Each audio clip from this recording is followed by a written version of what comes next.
Urban health centre Chhota Udepur ખાતે અપેક્ષા ટ્રસ્ટના સંચાલન કુસુમબેન મકવાણા તરફથી પૌષ્ટિક આહાર કીટ વિતરણ કાર્યક્રમ યોજાયો. દેશના માનનીય વડાપ્રધાન શ્રી વર્ષ 2025 સુધીમાં ટીબી રોગને નાબૂદ કરવા માટે શરૂ કરેલા દેશવ્યાપી ટીબી મુક્ત ભારત અભિયાન ઝુંબેશ અંતર્ગત જન સુધી ટીબી રોગ વિશે લોકોમાં જાગૃતતા લાવવા માટે આજે જિલ્લા ક્ષય કેન્દ્ર છોટાઉદેપુરના અર્બન હેલ્થ કેન્દ્ર છોટાઉદેપુર ખાતે અપેક્ષા ટ્રસ્ટના સંચાલન કુસુમબેન મકવાણા તરફથી પૌષ્ટિક આહાર કીટ વિતરણ કાર્યક્રમ યોજાયો. આ સાથે છોટાઉદેપુર તાલુકા હેલ્થ અધિકારી શ્રી ડૉક્ટર મનોહરભાઈ રાઠવા સાહેબના સહયોગથી અને મુખ્ય જિલ્લા આરોગ્ય અધિકારી શ્રી અને જિલ્લા ક્ષય અધિકારી શ્રીના માર્ગદર્શન હેઠળ દરેક વ્યક્તિમાં ટીબી રોગના લક્ષણોની તપાસ અને સારવાર, નિક્ષય પોષણ સહાય યોજના સહિતની આરોગ્ય વિભાગ દ્વારા મળતી સહાય યોજના સહિતની આરોગ્ય વિભાગ દ્વારા મળતી નિઃશુલ્ક સરકારી સેવાઓ વિશે જરૂરી જાણકારી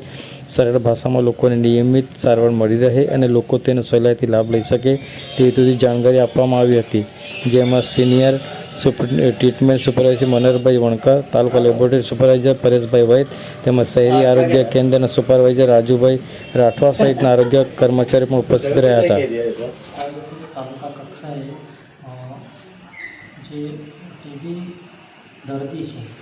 એ લોકોને પોષણ કીટની જરૂર હોય છે, તો એ આજના દિવસે અપેક્ષા ટ્રસ્ટ તરફથી આપણને જરૂરિયાતમંદ ટીબી દર્દીઓને પોષણ કીટ આપી છે. જે બદલ અપેક્ષા ટ્રસ્ટને આપણા તાલુકા હેલ્થ કચેરી છોટાઉદેપુર દ્વારા ખૂબ ખૂબ આભાર માનીએ છીએ. સાથે સાથે આપણા જિલ્લા ક્ષય અધિકારી ડૉક્ટર ભરત સર